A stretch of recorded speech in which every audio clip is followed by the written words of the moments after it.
വിശ്വാസികളെ, പരിശുദ്ധനായ മർക്കോസ് ഏവങ്കലിസ്ത എഴുതിയ സുവിശേഷം 4-ാം അധ്യായം 21 മുതൽ 34 വരെയുള്ള തിരുവചനങ്ങൾ പരിശോധിക്കുമ്പോൾ യേശു ക്രിസ്തു ദൈവരാജ്യത്തിൻ്റെ രഹസ്യങ്ങളെ ഉപമകളിലൂടെ നമ്മളെ പഠിപ്പിക്കുന്നതായി കാണാൻ സാധിക്കും.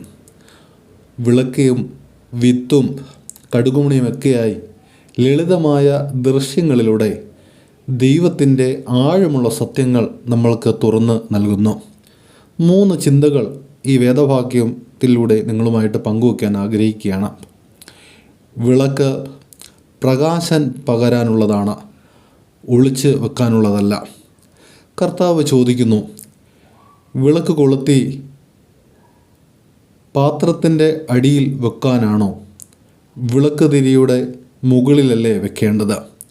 പൗരസ്ത്യ വിശ്വാസത്തിൽ ഈ വിളക്ക് ക്രിസ്തുവിൻ്റെ വെളിച്ചമാണ്.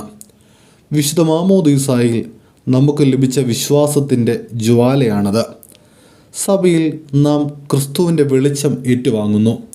പക്ഷേ ആ വെളിച്ചം ഭയത്താൽ, ലോകാസക്തികളാൽ, പാപശീലങ്ങളാലും മറച്ചു വെക്കപ്പെടുന്നു എന്നുള്ളതാണ് അതിൻ്റെ സത്യാവസ്ഥ.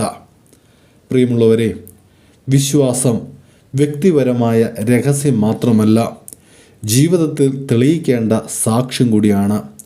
നാം പ്രാർത്ഥിക്കുകയും സഭയിൽ പോകുകയൊക്കെ ചെയ്യും.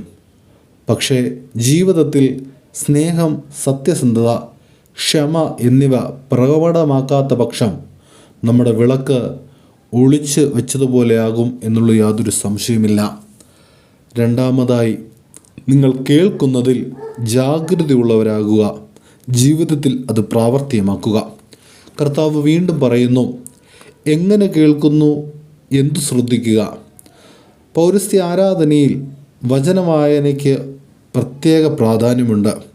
വചനം കേൾക്കുക മാത്രമല്ല, അതിനെ ഹൃദയത്തിൽ സൂക്ഷിച്ച് ജീവിതത്തിൽ പ്രാവർത്തികമാക്കുവാൻ നമുക്ക് സാധ്യമായി തീരണം.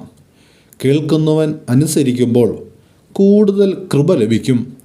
കൃപയുടെ പ്രവർത്തനം പലപ്പോഴും നിശബ്ദവും ദൃശ്യാതീതവുമാണ്. നാം പ്രാർത്ഥിക്കുന്നു, നാം ഉപവസിക്കുന്നു, നാം വിശുദ്ധ കുർബാനയിൽ പങ്കെടുക്കുന്നു. അവിടെ ഫലം ഉടൻ കാണണമെന്നില്ല, പക്ഷെ ദൈവകൃപ ഉള്ളിൽ പ്രവർത്തിക്കും. മൂന്നാമതായി, നമ്മുടെ ജീവിതത്തിലെ കടുകുമണികൾ. കർത്താവ് വീണ്ടും നമ്മളെ ഉത്ബോധിപ്പിക്കുന്നുണ്ട്. ദൈവരാജ്യം കടുകുമണിയോട് സദൃശ്യമെന്ന്. അത് ചെറുതാണ്, പക്ഷെ വളർന്നാൽ വലിയ